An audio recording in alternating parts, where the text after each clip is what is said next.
The noise coming out of Cleveland isn't just the usual post-game chatter. It's the sound of a franchise quietly rewriting its own story. For weeks, the narrative surrounding Shedeur Sanders was that he was a distraction, a storyline meant for social media, not the NFL field. But that script is changing fast. Behind the walls of the Browns' facility in Berea, sources say the front office has been working overtime to shift the perception of their young quarterback, preparing for a reality that feels more inevitable by the day. Shedeur's moment is coming. And when it does, it might just redefine the Browns' future. Reports from inside the organization suggest this isn't about hype anymore. It's about strategy. Cleveland isn't trying to silence Shedeur's critics. They're trying to outsmart them. Every leak, every insider report about his preparation, his focus, and his readiness seems part of a deliberate effort to clear the air before the storm hits. For months, detractors painted Sanders as a distraction, a player more famous for his last name than his arm. But now, the Browns are quietly rewriting that narrative. They're making sure that when Shedeur finally takes the field, the only story left to tell will be about what he does under center, not who his father is. Jimmy Haslam, the Browns' owner, has never been one to sit back and let the headlines dictate his team's image. And this time, he's stepping in directly. According to insiders, Haslam made it clear before the season began that both rookie quarterbacks, Dillon Gabriel and Shedeur Sanders, would see the field this year. That statement, once dismissed as coach speak, now feels prophetic. Because if the Browns' current trajectory continues, it won't be long before that promise turns into reality. The message from ownership has been consistent. Play both, see who takes command, and let the results decide the future. Meanwhile, Kevin Stefanski and the coaching staff are playing a dangerous balancing act. Publicly, they've backed Dillon Gabriel as the starter, praising his preparation and leadership. But privately, sources suggest they're laying the groundwork for a smooth transition when the moment arrives. They know the locker room is watching, the fans are restless, and the franchise's credibility is on the line. If Gabriel keeps struggling to close out games, the calls for Shedeur will be impossible to ignore. And that moment feels closer than ever. After the Browns' narrow 21-17 loss to the Minnesota Vikings, the conversation took a sharp turn.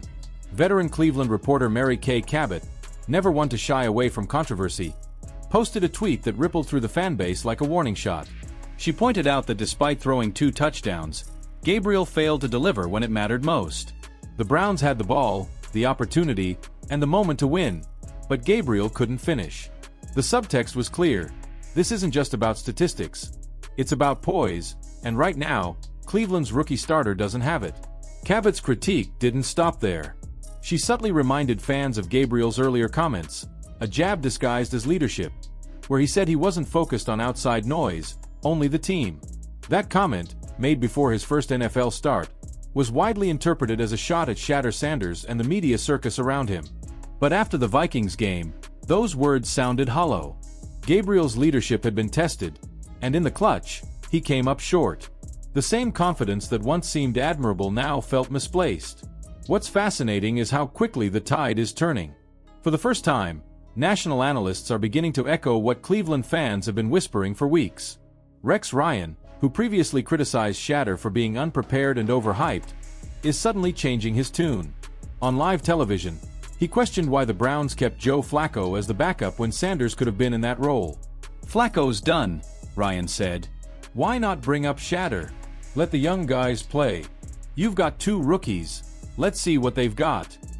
Coming from a former head coach who once questioned Shedeur's work ethic, that's not just a change of opinion, it's a signal. Even the skeptics are starting to see what's coming. This shift isn't accidental. Cleveland's front office appears to be managing the public perception as carefully as they manage their game plans. Every story about Gabriel's inconsistency, every whisper about Shedeur's preparation, every subtle leak about internal confidence, it's all part of a larger narrative strategy. The Browns aren't fighting the idea that Shedeur's time is near. They're preparing fans for it. They're setting the stage so that when the move happens, it feels natural, inevitable even. For Shedeur himself, this is the perfect setup. After months of silence, he's letting his work do the talking. Coaches have praised his focus during practice, his command in film sessions, and his chemistry with key receivers like Jerry Jeudy and David Njoku. Those late-night throwing sessions under the stadium lights aren't going unnoticed. The staff sees them. His teammates see them. And the fans, always hungry for something real, are starting to see it too. This isn't a rookie chasing attention. It's a young quarterback quietly preparing for destiny. And destiny might arrive sooner than anyone thought.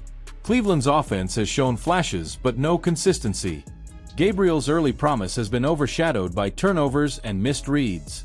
Stefanski's system relies on precision and calm under pressure, qualities that Shedeur displayed consistently in college and continues to refine in practice. It's becoming harder for the coaching staff to justify keeping him on the sideline, especially when fan energy and media coverage are already rallying behind him. Inside the organization, there's an understanding that the Browns are at a crossroads. Stick with Gabriel too long, and they risk losing momentum, and perhaps the locker room. Turn to Shedeur too soon, and they risk backlash if he isn't ready. But every day that passes, that risk feels smaller compared to the one they're already taking, denying what feels like the inevitable rise of their next franchise quarterback. The truth is, Cleveland's been here before. Hope, disappointment, another rebuild. But this feels different. The energy surrounding Shedeur Sanders isn't just hype. It's conviction. The city wants something to believe in, and his confidence, his preparation, and yes, his name, bring that spark back to a fan base that's been burned too many times. The Browns may not admit it yet, but their future is already in motion, and it's wearing number 12. As the story unfolds, one thing's becoming clear. The Browns aren't just building a team, they're building a narrative. And right now, that narrative is aligning perfectly with Shedeur Sanders' rise. Dillon Gabriel's time under center may not be over yet, but the countdown has started. You can hear it in the press conferences, feel it in the locker room, and see it in the fans' eyes. Cleveland is ready for something new, something electric, something inevitable. So what do you think, football fans? Is Shedeur Sanders the future the Browns have been waiting for? Or is this just a clever strategy to keep the fan base engaged while the team figures things out? Should Kevin Stefanski stick with Gabriel a little longer? Or is it finally time to unleash Shedeur and let him prove the hype is real? Drop your thoughts in the comments below.